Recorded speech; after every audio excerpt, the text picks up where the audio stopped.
How does a single family go from being wool merchants to the godfathers of the Renaissance, shaping the very course of Western civilization?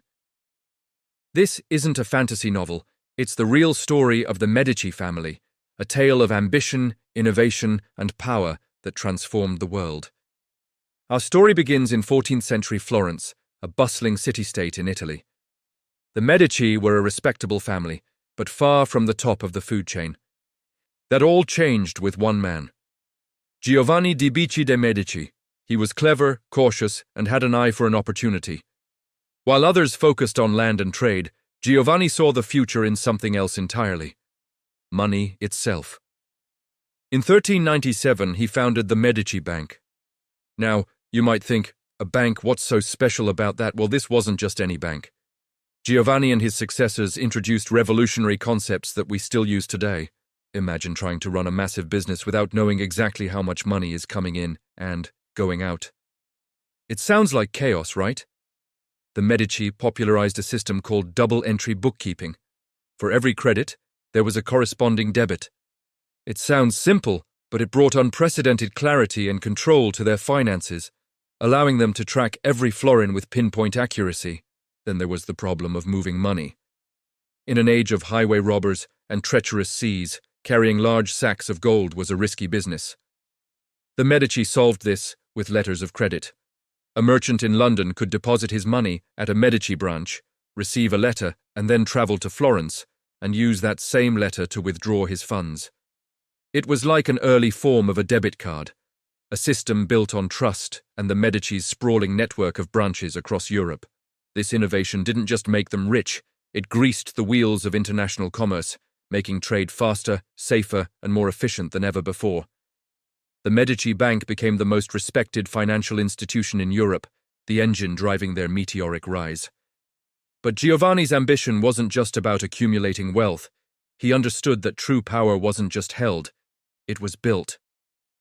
He used his immense fortune to build influence, not through swords and armies, but through loans and alliances.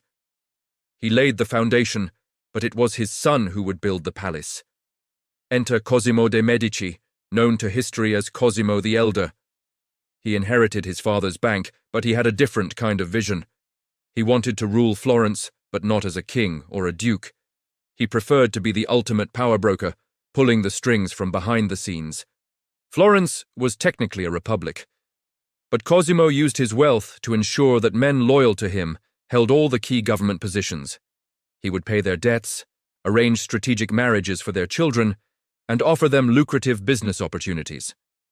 In return, he received their unwavering loyalty. He was a master of soft power.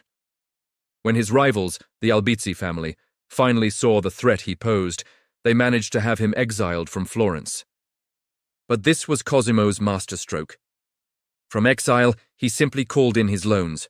The Florentine economy, so heavily dependent on the Medici Bank, ground to a halt. The city's elite, facing financial ruin, practically begged him to return.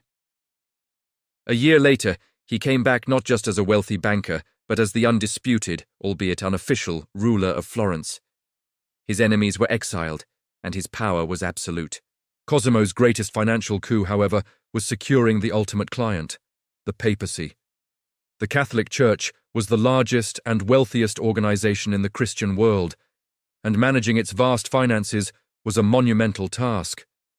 By becoming the papal bankers, the Medici gained immense prestige and access to a river of gold flowing from every corner of Europe.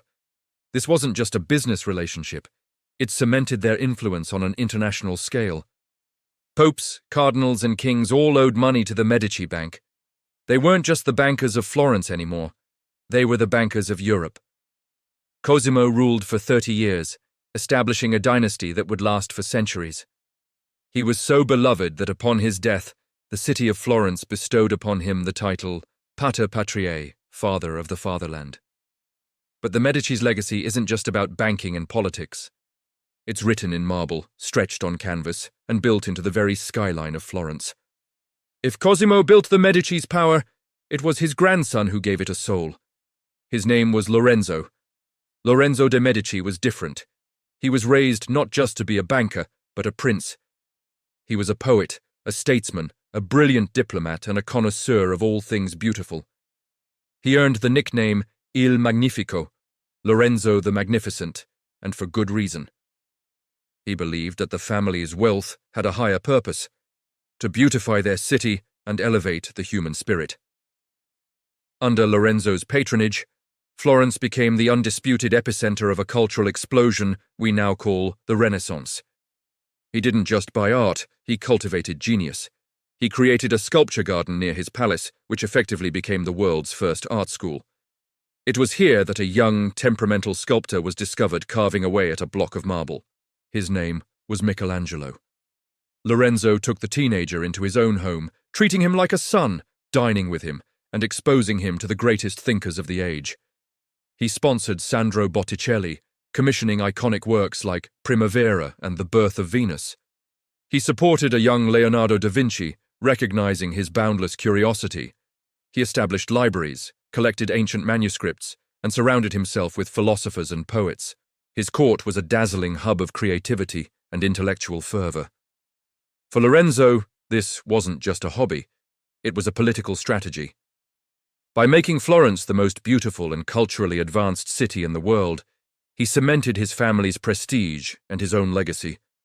Art became a projection of Medici power. Every chapel, every painting, every sculpture was a testament to their wealth, taste, and influence. This incredible investment in art and science had consequences far beyond the borders of Florence. The ideas and innovations born during this period, the focus on humanism, the revival of classical knowledge, the breakthroughs in perspective and anatomy, spread across Europe, igniting the flames of the High Renaissance and laying the groundwork for the scientific revolution. The world we live in today, our art, our science, our very understanding of what it means to be human, was profoundly shaped by the patronage of this one remarkable family. From Giovanni's quiet ambition to Cosimo's political mastery and Lorenzo's magnificent vision, the Medici story is a powerful reminder that wealth can be a tool for transformation. They used their money to redefine power, to ignite a cultural revolution, and to quite literally bankroll the modern world. Their name may no longer be on a bank, but their legacy is everywhere. A timeless testament to a family who saw the future and decided to build it themselves. Thanks so much for watching. If you're fascinated by the hidden stories that shaped our history, be sure to like this video and subscribe to the channel for more deep dives into the past. See you next time.